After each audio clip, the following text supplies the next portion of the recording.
के नए केस में बड़ी गिरावट देखने को मिली है। यहाँ पिछले 24 घंटे में 100 से कम मरीज मिले हैं। पूरे 2 सालों बाद महाराष्ट्र में कोरोना केस 2 डिजिट में यानी कि 100 से भी कम आए हैं। 24 घंटों में महाराष्ट्र में कोरोना के 97 केस सामने आए हैं। इसके अलावा बता दें, इसके मुकाबले जो सामने आते हैं वहीं 251 लोगों को कोरोना से ठीक होकर के वो घर भी जा चुके हैं। कोरोना से मौत भी सिर्फ एक ही हुई है। वहीं मुंबई में पिछले 24 घंटे में कोरोना से एक भी मौत नहीं हुई है, यानी मुंबई ने 0 मौत का सिलसिला लगातार बरकरार रखा है।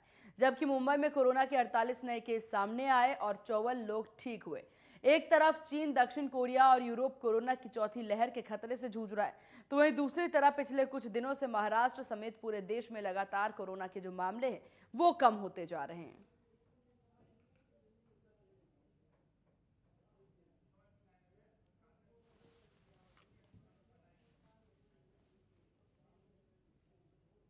और इसी खबर पर तमाम जानकारी के साथ मुंबई से हमारे संवाददाता राजन मिश्रा हमारे साथ लाइव जुड़ गए हैं। राजन, देखिए, जो मामले में यहां पर गिरावट देखी जा रही है उसकी मुख्य वजह क्या है? क्या लोग सतर्क हो गए, प्रशासन अलर्ट हुआ नजर आ रहा है? बिल्कुल, देखिए, निश्चित तौर पर जिस तरीके से महाराष्ट्र में लगातार कोरोना मरीजों की जो संख्या है उसका जो ग्राफ है उसमें लगातार जो है कटौती देखने को मिल रहा है और कहीं ना कहीं ये महाराष्ट्र में एक अच्छी बात है जो है, क्योंकि देखिए दरअसल अभी काफी दिनों के बाद जो पिछले 24 घंटे की अगर बात करें तो केवल 97 कोरोना मरीजों की जो केसेस है वो सामने आए। मुंबई में मात्र 29 केस सामने आए और फिलहाल जो है पिछले 24 घंटे में एक ही कोरोना मरीजों की डेथ हुई है। तो कहीं ना कहीं महाराष्ट्र के लिए एक अच्छी बात है कि लगातार जो है वो कोरोना मरीजों की जो संख्या है उसमें गिरावट हो रही है और उसके कई कारण है। पहले देखिए, जिस तरीके से बीएमसी ने जो गाइडलाइन जारी किया लोग उसको फॉलो किए, वो सार्वजनिक जगह वहां पर भीड़ इकट्ठा नहीं करना है और वैक्सीनेशन की जो प्रक्रिया है इसको काफी तेज की गई, तो कहीं ना कहीं ये भी काफी फायदा पहुंचा महाराष्ट्र को। बिल्कुल राजा, देखिए महाराष्ट्र की जो स्थिति कोरोना की लहरों में देखने को मिली, फिर चाहे पहली लहर हो, दूसरी लहर और संभावित तीसरी लहर में जो देखने को मिली थी सिचुएशन जिसमें महाराष्ट्र से सबसे ज्यादा कोरोना के मामले सामने आ रहे थे, उसके बाद अब ये गिरावट जो लगातार सामने आ रही है ये काफी राहत देने वाली खबर है। बिल्कुल, देखिए, मुंबई जो है वो देश की आर्थिक राजधानी है और जिस तरीके से पिछले 2 सालों से यहाँ का जो कारोबार रहा वो पूरी तरीके से बंद रहा, ठप रहा, जिसका असर पूरे देश भर में पड़ा है। लेकिन अब एक अच्छी बात है कि मुंबई में पिछले कई दिनों से जो केसेस है वो काफी कम आ रहे हैं, केवल 29 के सामने आए और अच्छी बात एक ये भी है कि कंटेनमेंट जोन यहाँ पे 0 है और बिल्डिंग यहाँ पे एक भी सील नहीं है और डेथ यहाँ पे नहीं हुई है, तो ये एक अच्छी खबर है। बिल्कुल, और साथ ही साथ जिस हिसाब से अस्पतालों की अगर मामले कम आ रहे हैं, इसमें मुख्य जो भूमिका है वो अस्पतालों की भी मानी जा सकती है। अस्पताल यहाँ पर ज्यादा ध्यान देते हुए नजर आएंगे, साथ ही साथ प्रिकॉशंस किस प्रकार से लोग वहां अपनाते नजर आ रहे हैं? बिल्कुल, देखिए, निश्चित तौर पर अगर आज मामले सामने कम आ रहे हैं तो इसका बीएमसी का काफी एक रोल रहा है, काफी बड़ा रोल रहा है, क्योंकि बीएमसी के जो तमाम जो अधिकारी थे वो लगातार इस बात को लेकर चिंतन कर रहे थे और एक्टिव भी थे। चाहे मास्क पहनने की बात हो, सोशल डिस्टेंसिंग की बात हो और लोकल ट्रेन में अगर ट्रेवल करना है तो कई सारी ऐसे पाबंदियां थी। सिनेमा थिएटर को लेकर जाए तो बीएमसी लगातार जो एक अच्छा रोल किया है, जिसका बीएमसी के रोल की वजह से ही आज मुंबई में अगर कोरोना मरीजों की संख्या अगर कम है तो इसकी अगर श्रेय अगर दिया जाए तो बीएमसी को श्रेय दिया जाए और मुंबई को। बिल्कुल राजन, और साथ ही साथ देखिए जिस हिसाब से मामले कम आ रहे हैं उसके बाद अगर बात की जाए तो महाराष्ट्र और मुंबई में क्या स्थिति देखने को मिली है? क्या लोग अब लापरवाह होते नजर आए या फिर अब जो अगर मामले कम आ रहे हैं तो चेहरे से मास्क हट गया है, 2 गज की दूरी का पालन करना बंद कर दिया है लोगों ने, या फिर वो जो नियमावली थे, वो जो कोरोना गाइडलाइंस थे उसका पालन अभी भी यूं ही जारी है? बिल्कुल, देखिए, ये आपका सवाल काफी अच्छा था, क्योंकि जिस तरीके से पिछले कई दिनों से मामले जिस तरीके से कम आ रहे हैं, लोग भी यहाँ पे लापरवाही होते हुए दिख रहे हैं। उनको वो जो लोग हैं मुंबई के, मास्क नहीं पहन रहे हैं, उनको पता है कि केसेस कम आ रहे हैं और मास्क नहीं पहनेंगे, ये सारी चीजें, तो मुंबई कर भी काफी लापरवाही वो दिख रहे हैं। क्योंकि देखिए अभी कई जगहों पर ऐसा है मुंबई में कि अब जो है पेनल्टी लग रहा था 200 रुपए 500 रुपए अगर आप मास्क नहीं पहनते हैं तो, लेकिन अब जो है आपको मुंबई में कहीं देखने को नहीं मिलेगा। कुछ जगहों पर ऐसे देखने मिल रहा है, लेकिन अमूमन अब जो है एक मास्क अब लोग नहीं पहन रहे हैं, तो ये एक लापरवाही है। इसका नतीजा भी मुंबईकर को भुगतना पड़ बिल्कुल, सकता है। देखिए महाराष्ट्र में सबसे ज्यादा मामले यहाँ पर सामने आ रहे थे। बच्चे हो, बड़े हो, बुजुर्ग हो, सब में कोरोना के ये मामले सबसे ज्यादा सामने आ रहे थे। ऐसे में अगर गिरावट आ रही है और लोगों में, जैसा कि आपने बताया, इस तरह की लापरवाही देखने को मिल रही है, तो कहीं ना कहीं ये चीज साफ हो जाता है, क्योंकि चीन में एक बार आप चौथी लहर ने दस्तक देनी शुरू कर दी है। तो भारत को अगर इससे बचना है तो इन लापरवाहियों से दूर होना होगा। ऐसे में प्रशासन द्वारा किसी तरह की कोई यहाँ पर जागरूकता अभियान उनके द्वारा अब चलाया जा रहा है, या फिर अब हर कोई अपने अपने काम में मग्न हो गया, कोरोना को भूल गया? हाँ, तो बिल्कुल आपकी बात सही है और यही देखा भी जा रहा है। वो लोकल ट्रेन में इतना रश है, बीएसटी बस की बात करें, सार्वजनिक जगहों पर, वो सब्जी मंडी हो, काफी रश है वहां पर।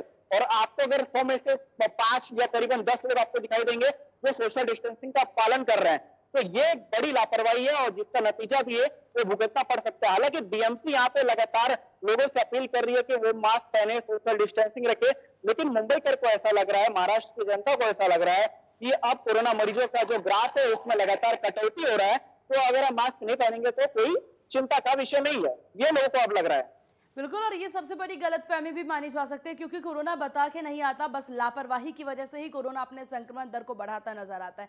इसके बाद अब अगर यहाँ देखा जाए, कई तरह की छूट भी मिले होंगे महाराष्ट्र में, मुंबई में। इन छूटों को किस प्रकार से लिया जा रहा है? अगर सिनेमा हॉल की बात की जाए, सब्जी मंडी की बात की जाए, लोकल बस ट्रेन की बात की जाए, तो वहां पर कैसी स्थिति देखने को मिल रही है?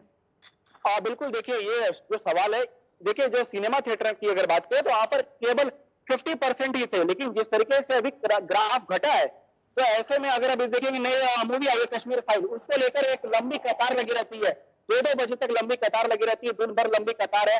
सिनेमा थिएटर की बात करें, सब्जी मंडी में आपको इतना रश देखने को मिलेगा, लोकल ट्रेन में इतना भीड़ है, पहले की तरह बीएसटी बस की बात करें तो अब जो है काफी रश है और लोग कहीं ना कहीं कोरोना को भूल रहे हैं। लोगों को लग रहा है कि कोरोना अब चले गए हैं, अब कोरोना नहीं आएगा अगर हम सेकेंड डोज ले चुके हैं तो। बिल्कुल, और ये देखिए, वैक्सीनेशन का तात्पर्य, वैक्सीनेशन देश में लगाने का या फिर देशवासियों को लगाने का तात्पर्य ये था राजन, कि इससे एक कवच बन पाए और लोगों को अपने में सुरक्षित महसूस हो। इसका ये मतलब नहीं था, हालांकि हर किसी द्वारा यही अपील की जा रही थी कि अगर आपने वैक्सीनेशन ले भी लिया है फिर भी प्रिकॉशंस का पालन करें। लेकिन अब ये धारणा बन गई है कि अगर आपने वैक्सीनेशन ले लिया है तो आपको कोरोना नहीं होगा, जबकि ऐसे बहुत से मामले सामने आए जहां दोनों डोज लगने के बाद भी बहुत लोग कोरोना संक्रमित हुए। और जिस रफ्तार से कोरोना अपने संक्रमण दर को बढ़ाता है, ऐसे में बहुत जरूरी हो जाता है कि सतर्कता बढ़ती जाए। बिल्कुल, देखिए सरकार तो लोगों से अपील कर रही है, महाराष्ट्र की जनता से, लेकिन इसमें जो राजनेता की भी बहुत बड़ी गलती है। अभी कुछ दिन पहले महाराष्ट्र के पूर्व मुख्यमंत्री देवेंद्र फडणवीस, उन्होंने एक बड़ा कार्यक्रम किया, नवाब मलिक को लेकर विरोध किया, जिसमें हजारों की तादाद में लोग आए थे। शिवसेना में से बड़े बड़े कार्यक्रम कर रही है, शिवाजी जयंती आने वाला है और बड़े बड़े कार्यक्रम हो रहे हैं। राष्ट्रवादी कांग्रेस पार्टी की तरफ से बड़े आंदोलन होते हैं जिसमें भारी संख्या में लोगों की मौजूदगी होती है। तो इसमें ऐसा नहीं है कि महाराष्ट्र की जनता की लापरवाही है, इसमें सरकार की भी लापरवाही है। सरकार के प्रतिनिधि लगातार ऐसे कार्यक्रम कर रहे हैं। बीएमसी चुनाव हालांकि टल गया, लेकिन बीएमसी चुनाव के पहले जिस तरीके से सभाएं हो रही थी, विरोध हो रहे थे, कभी बीजेपी आघाड़ी सरकार को लेकर विरोध कर रही थी, तो लगातार एक सरकार की भी बड़ी एक लापरवाही। बिल्कुल, हर तरफ से लापरवाही देखने को मिली। राजन, आपका बहुत शुक्रिया तमाम जानकारी साझा करने के लिए। तो कोरोना महामारी से बचाव के लिए जरूरी है कि उसके प्रिकॉशंस का पालन किया जाए। चलिए आगे बढ़ते हैं खबरों में, जहां एआईएमआईएम के गठबंधन ऑफर पर महाराष्ट्र एनसीपी प्रदेश अध्यक्ष जयंत पाटिल ने कहा कि हमारे पास गठबंधन का कोई ऑफर अब तक पहुंचा नहीं है और एआईएम से गठबंधन का सवाल ही नहीं है। उन्होंने आगे कहा कि एआईएमआईएम बीजेपी की बी टीम है, ये सबको पता है। एआईएमआईएम की वजह से यूपी चुनाव में सपा को कई जगहों पर हार का भी सामना करना पड़ा।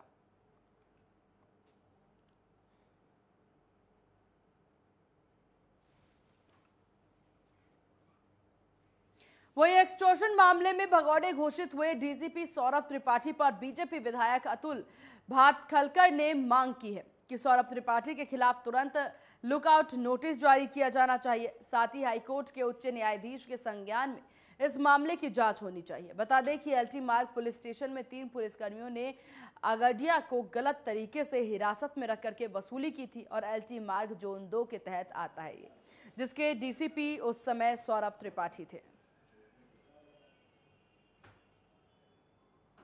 सीपी ऑफिस के सामने ये चल रहा है। एक्सटॉर्शन के इल्जाम तो संजय राउत ये ईडी के ऊपर लगा रहे थे, लेकिन एक कागज या एक कंप्लेंट संजय राउत ने अभी तक ना ईओडब्ल्यू में दर्ज करवाई, ना एंटी एक्सटॉर्शन सेल में दर्ज करवाई, लेकिन यहाँ पूरा मुंबई पुलिस फोर्स में एक के पीछे एक वाजे इन्होंने पैदा किए हैं।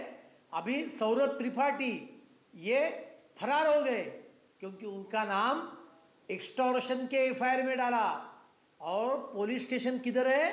सीपी ऑफिस के एग्जैक्ट अपोजिट, सीपी ऑफिस के सामने ये चल रहा है। और इसके लिए ये खंडनी खोर लोगों की ये सरकार है।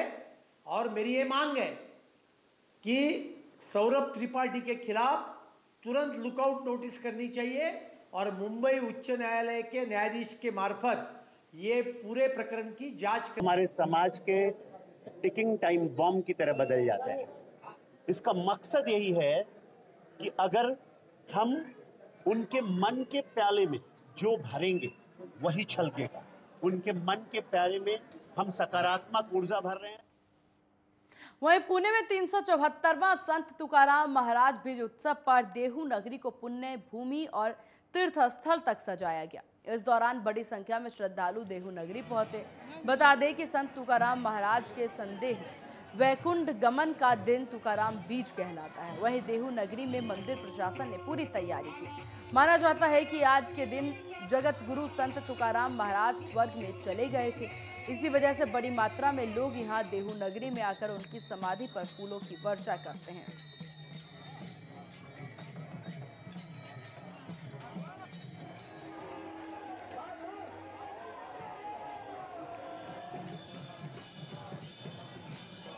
तो महाराष्ट्र के पुणे की ये तस्वीरें आपको दिखा रहे हैं। जिस प्रकार से देखिए लोग यहाँ पर पहुंच रहे हैं और श्रद्धालु सब तमाम यहाँ पर पहुंच रहे हैं। पुणे में 374वां संत तुकाराम महाराज बीज देहू नगरी पहुंचे हैं सभी लोग, जहां इस दौरान बड़ी संख्या में श्रद्धालु जो हैं वो यहाँ पहुंचते हैं हर साल। और साथ ही साथ ये भी आपको बताते चले कि संत तुकाराम महाराज के संदेह वैकुंठ गमन के दिन तुकाराम बीज कहलाता है ये दिन, जहां इस दिन देहू में मंदिर प्रशासन के द्वारा पूरी तैयारियां की जाती है, साज सजावट की जाती है, क्योंकि दूर दूर से श्रद्धालु आपको बता दें यहाँ पर पहुंचते हैं। और ये तस्वीरों में भी साफ झलक रहा है किस प्रकार से देखिए फूलों से चारों तरफ सजाया गया है। पूर्णतः सारी तैयारी यहाँ पर की गई है। वहीं ये भी माना जाता है कि आज ही के दिन जगत गुरु संत तुकाराम महाराज स्वर्ग में चले गए थे और इसी वजह से बड़ी मात्रा में लोग यहाँ देहू नगरी में आकर उनकी समाधि पर फूल की वर्षा करते हैं, फूल अर्पित करते हैं, यहाँ बैठते हैं। साथ ही साथ देखिए पूरी यहाँ पर आयोजित की जाती है कार्यक्रम, लोग झूमते यहाँ पर नजर आ रहे हैं।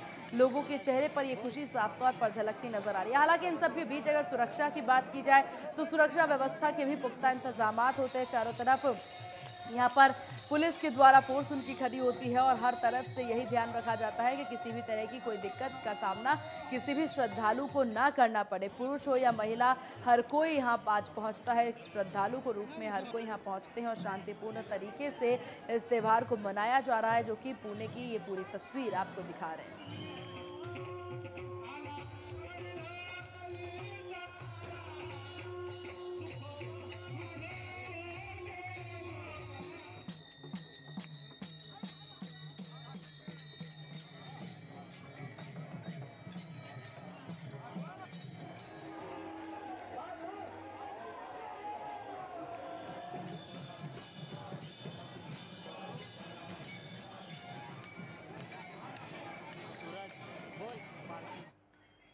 और इसी विषय पर तमाम जानकारी के साथ हमारे संवाददाता मुकुंद कदम हमारे साथ फोन लाइन पर जुड़ गए हैं। मुकुंद, किस तरीके से ये त्योहार मनाया जा रहा है और इसको लेकर के क्या कुछ तैयारी देखने को मिल रही है?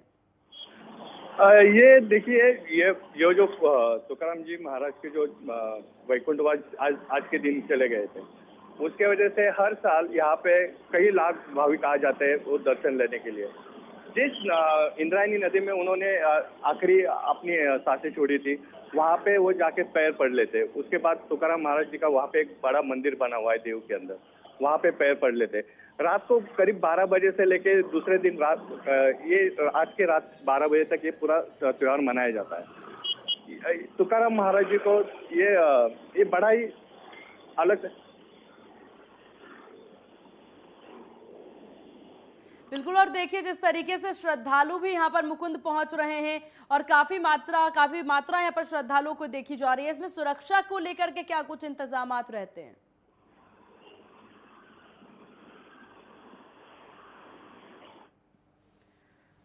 बिल्कुल, तो देखिए जिस प्रकार से हमारे संवाददाता मुकुंद हमारे साथ जुड़े थे और उन्होंने बताया कि किस तरह की तैयारियां रहती है यहाँ पर और भव्य तरीके से इस पर्व को मनाया जाता है। खबरों में आगे बढ़ते हैं, जहां अमरावती के अकोला में इस समय पारा लगातार ऊंचा उठा हुआ है और गर्मी भी लगातार बढ़ रही है, जिसके चलते घर से बाहर निकलते समय सभी को चिलचिलाती धूप का सामना करना पड़ रहा है। ऐसे में लोग तेज धूप और गर्म हवाओं से बचने के लिए टोपी और दुपट्टा पहनकर बाहर निकल रहे हैं। देश के अधिकांश हिस्सों में गर्मी का पारा बढ़ने लगा है। अमरावती जिले में गर्मी का मौसम बेहद तापमान भरा हुआ है और जिस तरीके से देखिए ये जैसे ही दोपहर शुरू हो जाते हैं तभी से धूप चिलचिलाती धूप जो है वो गर्मी का पारा वो डिग्रियां बढ़ाती हुई नजर आ रही है। अमरावती जिले में इस साल मार्च में ही भीषण गर्मी पड़ने लगी है। अप्रैल और मई में गर्मी बेहाल कर सकती है, ऐसी भी मौसम विभाग द्वारा चिंताएं और संभावनाएं जताई जा रही है। तो इन चिलचिलाती धूप साफ तौर पर देखी जा रही है और 38 डिग्री तक यहाँ जो तापमान है वो पहुंचता हुआ नजर आ रहा है। वसूली मामले में मुंबई क्राइम ब्रांच की टीम डीसीपी सौरभ त्रिपाठी के करीबी को यूपी के लखनऊ से गिरफ्तार कर मुंबई वापस ले आई है। बता दें कि आरोपी को कोर्ट में पेश किया जाएगा। वहीं सौरभ त्रिपाठी अभी फरार हैं, जिसकी तलाश मुंबई क्राइम ब्रांच की टीम हर जगह कर रही है।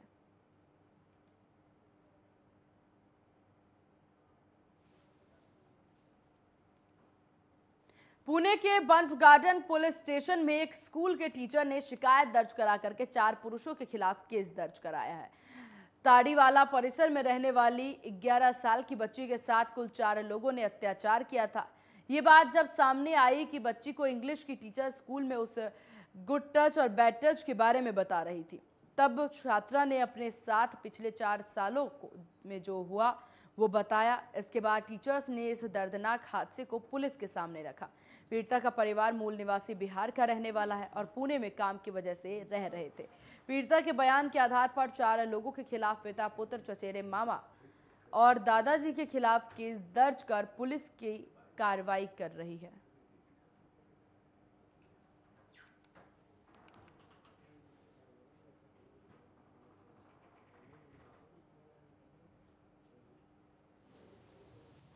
आमच्याकडे 15 तारखेला एक सामाजिक संस्थेमार्फत एका लहान मुलीला हजर करण्यात आलं।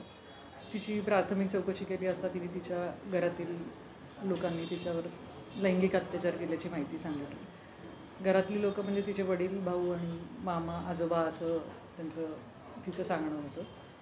तिच्याबरोबर ते सामाजिक संस्थेचे जे काउन्सिलर होते ते सुद्धा होते। काउन्सिलरकडनं डिटेल माहिती घेतली तर त्याच्यामध्ये तथ्य वाटलं, म्हणून तिची आपण कायदेशीररित्या मेडिकल करून घेतली आहे आणि मेडिकल करून खात्री झाल्यानंतर आपण गुन्हा दाखल केलेला आहे। हा गुन्हा आपण IPC 376-77 आणि पॉक्सो अंतर्गत गुन्हा दाखल केलेला आहे।